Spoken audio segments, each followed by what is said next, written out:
Hey everyone, and welcome back to the channel. So, we need to talk about lies.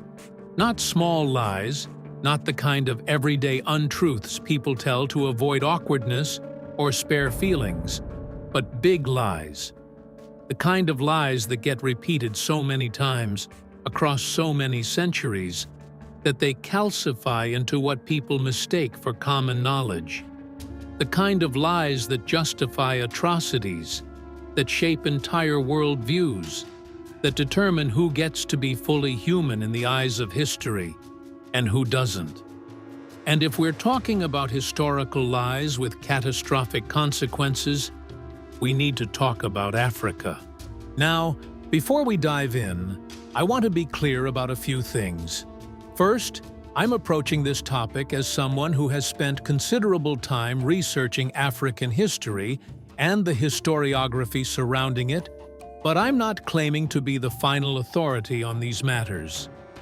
Second, we're going to be discussing some deeply uncomfortable ideas, racist theories, dehumanizing concepts, justifications for exploitation, not because these ideas have merit, but because understanding how they functioned is essential to dismantling their legacy. And third, Africa is a massive continent with 54 countries, thousands of ethnic groups, and an extraordinary diversity of histories, cultures, and experiences. The lies we're going to examine in this two-part series weren't accidents. They weren't innocent misunderstandings or the result of limited information. These were strategic fabrications, pseudo-scientific theories dressed up as objective truth, and willful erasures of evidence, all designed to serve very specific political and economic interests. These lies justified the enslavement of millions of people. They provided the intellectual framework for colonial conquest. They created hierarchies of human worth that persist to this very day. In this first video, we're going to examine 4 foundational ideological lies that shaped how Africa and Africans were perceived. These are the lies that made everything else possible, the conceptual bedrock upon which centuries of exploitation were built. In Part 2, we'll look at 3 more lies about colonialism and African capabilities, and we'll grapple more deeply with who benefited from these myths and what we can do to counter them today. So, let's begin. Let's dismantle these lies one by one. Number 1. The lie that Africa has no history. Perhaps the most foundational lie about Africa is the claim that the continent existed outside of history itself. This wasn't just ignorance. It was an active assertion that Africa had no history worth knowing, no complex societies worth studying, no civilizations worth acknowledging. The philosopher Georg Wilhelm Friedrich Hegel, writing in the early 19th century, articulated this view with remarkable arrogance. In his lectures on the philosophy of history, Hegel essentially wrote Africa out of world history entirely. He argued that Africa had no historical development, no progression, no meaningful contribution to human civilization. To Hegel, Africa was static, unchanging, mired in a kind of perpetual primitiveness. This wasn't presented as opinion. It was framed as philosophical fact, backed by the weight of German idealist philosophy. But here's what makes this particularly insidious. Hegel and other European intellectuals weren't simply unaware of African history. Evidence of complex African societies was available. Ancient texts described wealthy kingdoms, sophisticated trade networks, impressive architectural achievements. Greek historians like Herodotus had written about African civilizations. Medieval Arab scholars had documented the wealth and sophistication of West African empires. European traders had encountered powerful kingdoms and been impressed by what they saw, at least initially. The problem wasn't a lack of evidence. It was a willful dismissal of that evidence because it contradicted the narrative needed to justify European expansion. Think about what was happening in the 19th century. The transatlantic slave trade had created enormous wealth for European nations. Cities like Liverpool, Bristol, Nantes, and Bordeaux had grown prosperous on the trade. Now, those same powers were turning their attention to the direct colonization of Africa itself. The Berlin Conference of 1884 to 1885 would literally divide the African continent among European powers, with African leaders having no say whatsoever. To make this morally palatable, European intellectuals needed a justification. And what better justification than claiming Africans had never developed real civilizations and therefore needed European guidance? This erasure served multiple purposes. It dehumanized African peoples, making exploitation easier to justify. If Africans had no history, then they had accomplished nothing, built nothing, contributed nothing. They were, in effect, less than fully human. It positioned Europeans as bringers of civilization to a supposedly historyless land. Europeans weren't conquerors or exploiters. They were teachers, guides, civilizers. And it conveniently ignored that Africa is the cradle of human civilization itself, that the earliest humans emerged in Africa, that some of the world's oldest civilizations, including ancient Egypt, flourished on the continent. The reality is that Africa has an extraordinarily rich history. Great Zimbabwe was a major trading center in the 13th and 14th centuries with elaborate architecture, controlling trade routes that connected the interior to the Swahili coast and beyond to Indian Ocean trade networks. The Kingdom of Mali in the 14th century was one of the wealthiest states in the world. Mansa Musa's pilgrimage to Mecca in 1324 famously disrupted Mediterranean economies because of the sheer amount of gold he brought, so much that it caused inflation in the regions he passed through. The Aksumite Empire in present-day Ethiopia and Eritrea was a major player in international trade from the 1st to 8th century, minting its own coins and trading with the Roman Empire, Persia, and India. The Nok culture in Nigeria was producing sophisticated terracotta sculptures as early as 1000 BCE, demonstrating advanced artistic techniques. We're talking about the Kingdom of Kush, which not only developed its own writing system, but ruled Egypt as the 25th dynasty. We're talking about the Swahili city-states along the East African coast, places like Kilwa, Mombasa, and Zanzibar, that were cosmopolitan trading centers connecting Africa to the Middle East, India, and beyond. We're talking about the sophistication of the Kingdom of Benin, with its elaborate bronze casting techniques, its well-organized political structure, and its impressive capital city that European visitors compared favorably to their own cities. African societies developed complex political systems, from the decentralized democratic councils of various groups to the elaborate bureaucracies of empires. They developed sophisticated agricultural techniques adapted to diverse environments, metallurgical innovations including advanced ironworking, architectural marvels demonstrating impressive engineering knowledge, rich oral literary traditions that preserved history and culture across generations, and philosophical systems that grappled with questions of governance, ethics, and the nature of reality.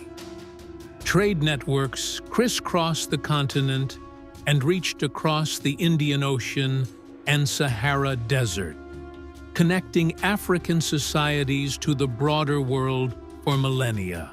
But acknowledging this history would have undermined the entire justification for colonialism and slavery. So instead, European intellectuals perpetuated the lie that Africa was a blank slate, where history began only when Europeans arrived. This wasn't ignorance, it was ideological work, and it was remarkably effective. It shaped educational curricula in Europe and America for generations.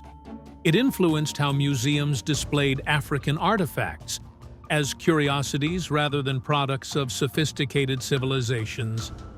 It determined which historical questions were considered worth asking. Number 2, the curse of Ham and the Hamitic Hypothesis. Now, let's talk about one of the most persistent and adaptable lies, the so-called curse of Ham, and its later evolution into the Hamitic Hypothesis. This is where religious mythology, pseudoscientific racism, and colonial ambition converged to create a remarkably flexible justification for whatever exploitation Europeans wanted to engage in. The story comes from the book of Genesis. After the flood, Noah plants a vineyard, gets drunk, and passes out naked in his tent. His son Ham sees his father's nakedness and tells his brothers, Shem and Japheth. The brothers cover their father without looking at him. When Noah wakes up and learns what happened, he curses not Ham himself, but Ham's son Canaan, declaring his descendants will be servants of servants. Here's what's interesting. The original text doesn't mention skin color. The curse is specifically on Canaan, not all of Ham's descendants. And there's nothing linking this to African peoples. The name Ham doesn't mean black or dark in Hebrew. That's a linguistic confusion that arose much later. But starting in the medieval period and accelerating with the transatlantic slave trade, European and American theologians began reinterpreting this passage in ways that would have been unrecognizable to earlier readers.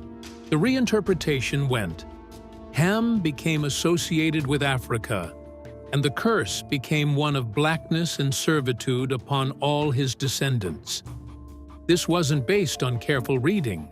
It was retrofitted theology designed to provide religious justification for enslaving Africans.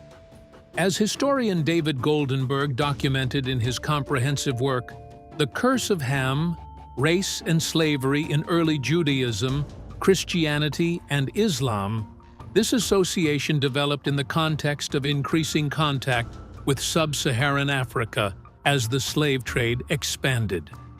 The linkage emerged not from scripture, but from the economic and social context in which Black Africans were increasingly identified as slaves. By the time of the transatlantic slave trade, the curse of Ham had become a standard justification for slavery. Slavers could point to scripture and claim they weren't committing moral outrages. They were fulfilling divine will.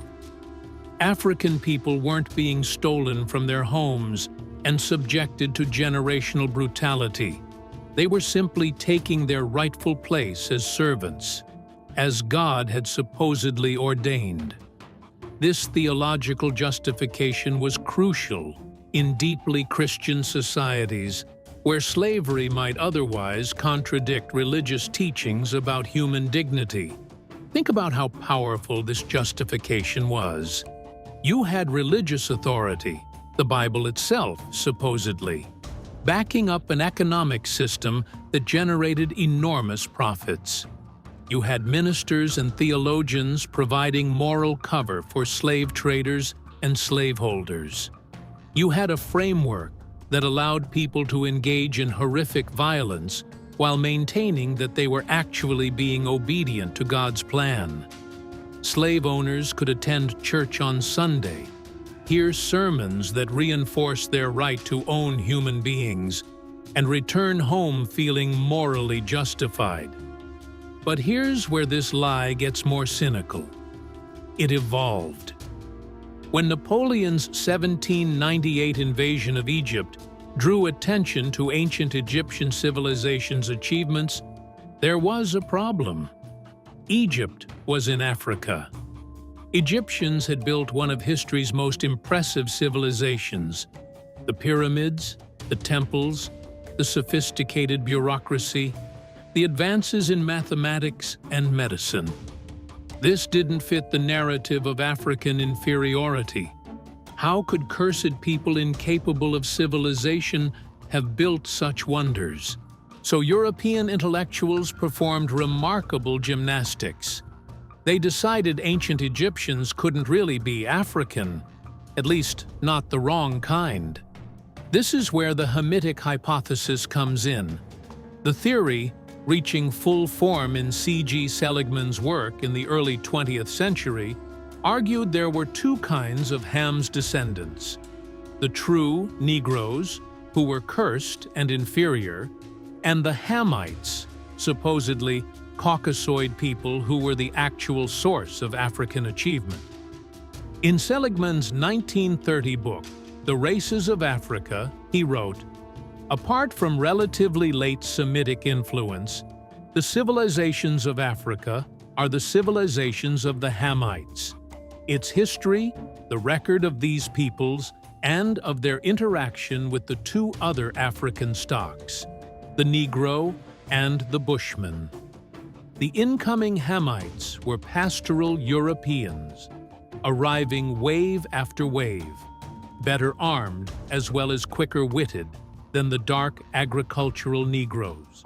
Let's be clear about what this theory was doing. It simultaneously denied that black Africans could build anything significant while acknowledging impressive civilizations existed in Africa. Any achievement, Egyptian pyramids, Mali's wealth, Great Zimbabwe's architecture, Swahili trading cities, the bronzes of Benin, was attributed to these mythical Hamites, these supposed waves of civilizing light-skinned people. It was the ultimate have-your-cake-and-eat-it-too theory. Africa had civilizations, but black Africans didn't build them. The Hamitic Hypothesis wasn't just racist pseudoscience, it was incredibly useful.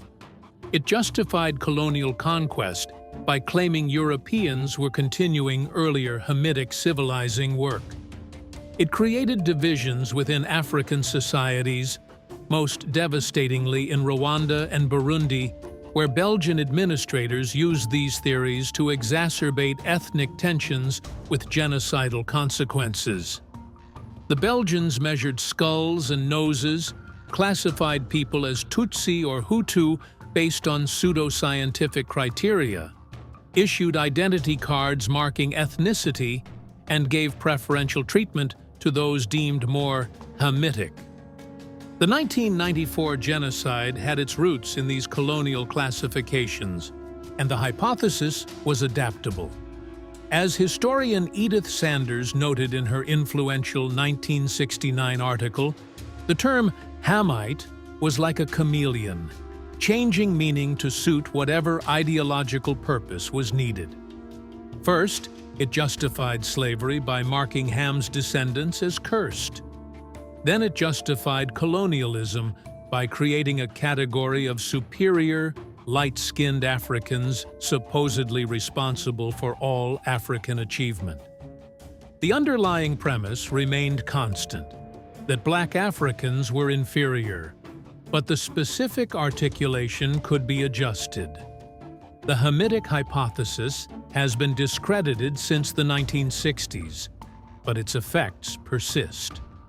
When people speculate that ancient Egyptians must have been influenced by aliens because surely Africans couldn't have built the pyramids, that's the Hamitic Hypothesis in new clothes, just substituting aliens for mysterious Caucasoid invaders. Number 3. The Dark Continent Myth. Closely related to the lie that Africa has no history is the characterization of Africa as the Dark Continent, a place of savagery, barbarism, and chaos, waiting for European civilization's light. This phrase, popularized by Henry Morton Stanley in his 1878 book, Through the Dark Continent, wasn't just geographic description. It was moral and cultural judgment wrapped in the language of exploration. The term implied multiple things, all serving colonial interests. First, it suggested Africa was unknown, unmapped, mysterious, despite Africans obviously knowing their own continent, and trade routes connecting Africa to Europe, Asia, and the Middle East existing for millennia. The darkness wasn't geographic ignorance. It was the darkness of European ignorance being projected onto Africa itself. Second, it suggested moral and intellectual darkness, that Africans lived in ignorance and savagery, without reason, Christianity, or civilization. The metaphor was doing heavy work. Darkness versus light, savagery versus civilization, chaos versus order, ignorance versus knowledge. Here's what's particularly galling. Europeans were calling Africa dark, while engaged in some of history's most brutal exploitation there.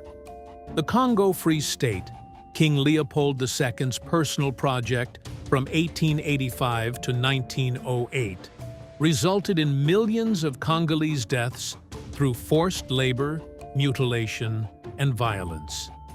The rubber quota system was enforced through terror. Villages that didn't meet quotas saw inhabitants killed or mutilated, with hands cut off as proof that bullets hadn't been wasted. The atrocities were so extreme, even other colonial powers were shocked when word leaked out. Yet, Leopold got support for Congo colonization specifically by positioning himself as an anti-slavery crusader, bringing civilization to the supposedly dark interior.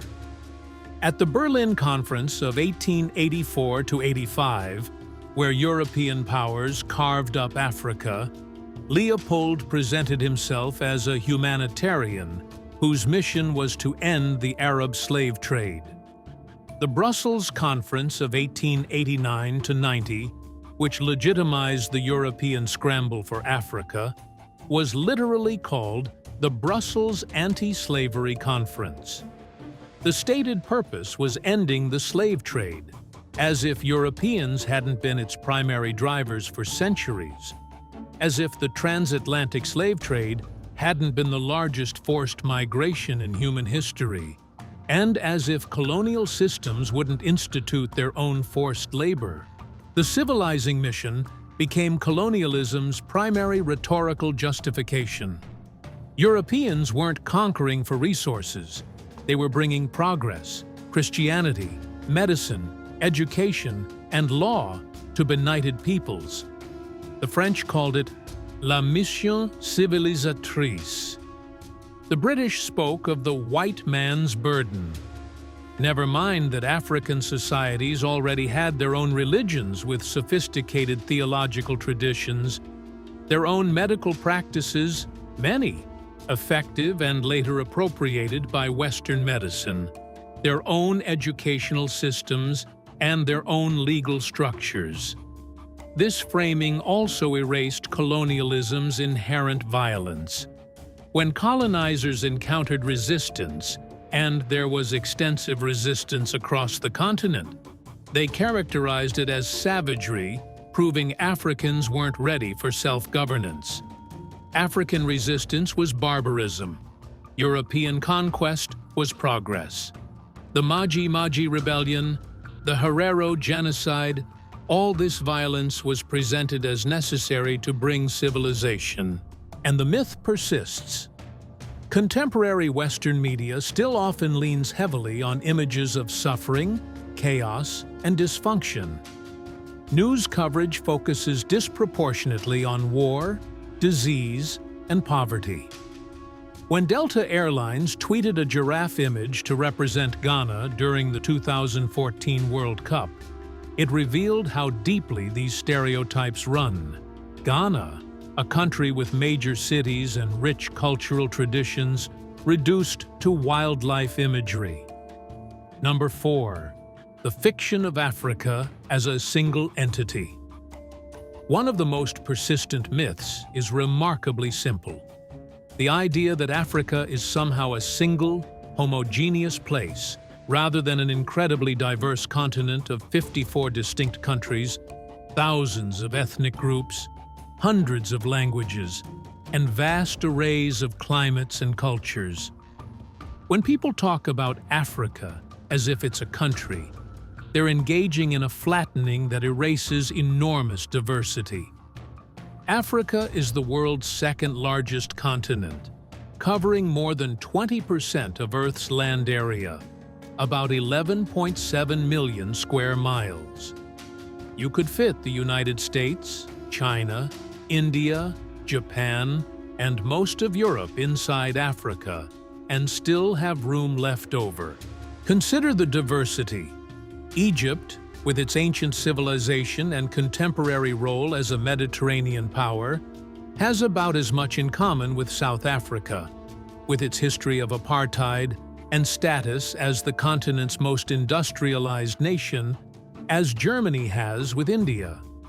Morocco, with its Berber and Arab influences, is profoundly different from Kenya, with its Swahili coast and diverse ethnic groups. We're talking about over 1,500 to 2,000 languages spoken daily. South Africa alone has 11 official languages. Nigeria has over 500 distinct languages. We have Muslim-majority countries in North Africa and the Sahel, Christian-majority countries in much of sub-Saharan Africa, and countries where traditional African religions remain influential.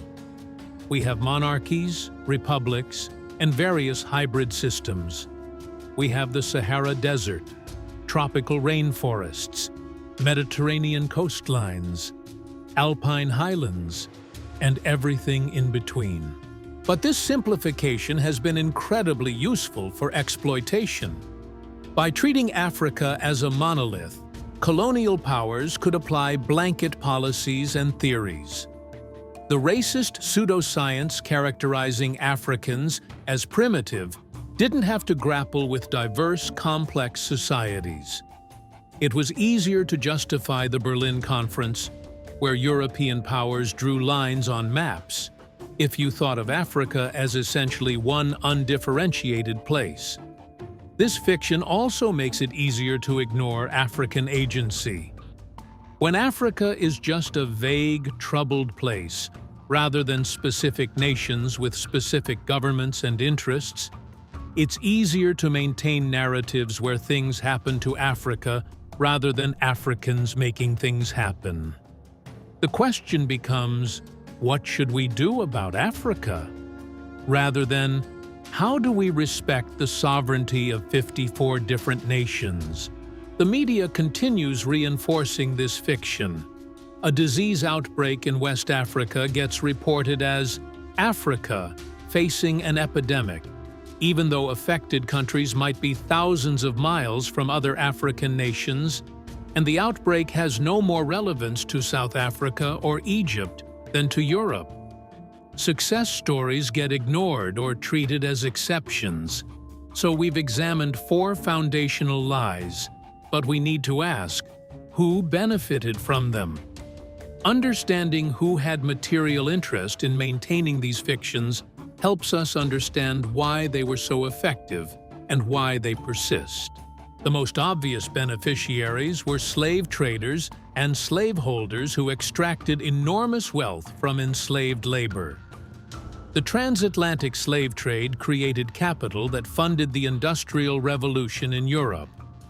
Plantation economies generated massive profits. Major European and American families built fortunes on slavery. Fortunes that through investment and inheritance persist to this day, creating generational wealth for white families, while black families started from positions of dispossession. Cities like Liverpool and Bristol in England, Nantes and Bordeaux in France grew wealthy on the trade. Banks developed to finance slaving voyages. Insurance companies created policies to cover human cargo. The lie that Africans were inferior, cursed to servitude, made brutal exploitation possible while maintaining moral cover. Slave owners could see themselves as upstanding Christians while engaging in horrific violence. The psychological and economic convenience of this lie cannot be overstated. Colonial powers benefited immensely. The scramble for Africa was fundamentally about resources: gold, diamonds, copper, rubber, palm oil, ivory, and strategic positioning. But framing it as a civilizing mission made colonialism acceptable to European populations who might otherwise have questioned the morality and expense of conquering distant territories. Mining companies extracted minerals using cheap labor. Agricultural companies established plantations. Companies like the British South Africa Company and Royal Niger Company were granted monopolies and administrative power. They were essentially private governments serving profit. But it wasn't just direct economic exploitation. The racial hierarchies created by these lies benefited white populations broadly by positioning them as superior, as natural leaders. In societies built on racial oppression, whether colonial Africa, Jim Crow America, or apartheid South Africa, these myths justified systems giving enormous advantages to white people. Poor whites in the American South might have been economically exploited themselves, but they could take psychological comfort in being positioned above black people in the racial hierarchy. This racial dividend helped maintain white support for systems that primarily benefited wealthy elites. And these lies continue benefiting powerful interests today. When African countries are characterized as dysfunctional, it's easier to justify economic arrangements extracting wealth, unfavorable terms of trade, debt arrangements requiring significant government budget portions for interest payments, trade agreements benefiting multinational corporations more than African workers. The narrative justifies military intervention and political interference. Former colonial powers maintain advantageous relationships through ongoing economic and political ties. France's continuing influence through the CFA franc and military interventions provides geopolitical advantages. These weren't just historical lies with historical consequences. They continue to shape our world in concrete ways. When Western media coverage focuses overwhelmingly on African crises while ignoring complexity, diversity, and achievement, that's the dark continent myth persisting. When people assume successful African innovations must have had outside help, that's the Hamitic Hypothesis recycled. When international institutions impose economic policies on African countries as conditions for loans, that's the paternalism of the civilizing mission continuing under new management. The lies affect foreign policy, aid allocation, investment patterns, immigration policies, and how people of African descent are treated globally. They shape what kind of research gets funded, what stories get told, whose voices get heard. The work of countering these lies requires examining narratives we've internalized, questioning assumptions we make, and actively seeking out African voices and perspectives rather than relying on Western intermediaries. It means recognizing that Africa is not a monolith, that 54 countries have distinct histories, challenges, and achievements. It means being skeptical of narratives positioning Africa as perpetually needing saving. It means acknowledging the enormous contributions Africa has made to human civilization, from being humanity's birthplace to sophisticated ancient civilizations, to contemporary innovations. And critically, it means recognizing these lies weren't just damaging to Africans, they were part of a larger system of racial oppression harming people of African descent globally. The work of dismantling these myths is inseparable from confronting racism in all its forms and building more just societies everywhere. The lies we've examined today provided the intellectual scaffolding for centuries of exploitation. They made slavery morally acceptable to those who profited from it. They made colonial conquest seem like a benevolent mission rather than violent theft. They continue to distort how Africa and Africans are perceived and treated. But here's what gives me hope. Lies, no matter how effectively propagated, no matter how widely believed, are inherently fragile. They require constant maintenance, constant reinforcement, because fundamentally, they contradict reality. The truth, that Africa has rich and complex histories spanning millennia, that African civilizations achieved remarkable things, that African peoples have agency and capability and creativity, is powerful precisely because it corresponds to reality. And reality, given enough time and enough people willing to look at it honestly, has a way of asserting itself. The work of truth-telling is ongoing and essential. African historians like Cheikh Anta Diop, who argued forcefully for recognizing ancient Egypt as an African civilization, Walter Rodney, whose How Europe Underdeveloped Africa traced the specific mechanisms of exploitation, and Chinua Achebe, who challenged Western narratives through fiction and essays, have worked to recover African history and challenge these myths. But this work can't just be left to scholars. It requires all of us to question what we think we know, to seek out African perspectives, to push back against stereotypes, and to work toward more just systems. It means supporting reparations for slavery and colonialism, not just financial, but also returning stolen artifacts, restructuring international economic systems, and acknowledging historical wrongs in education.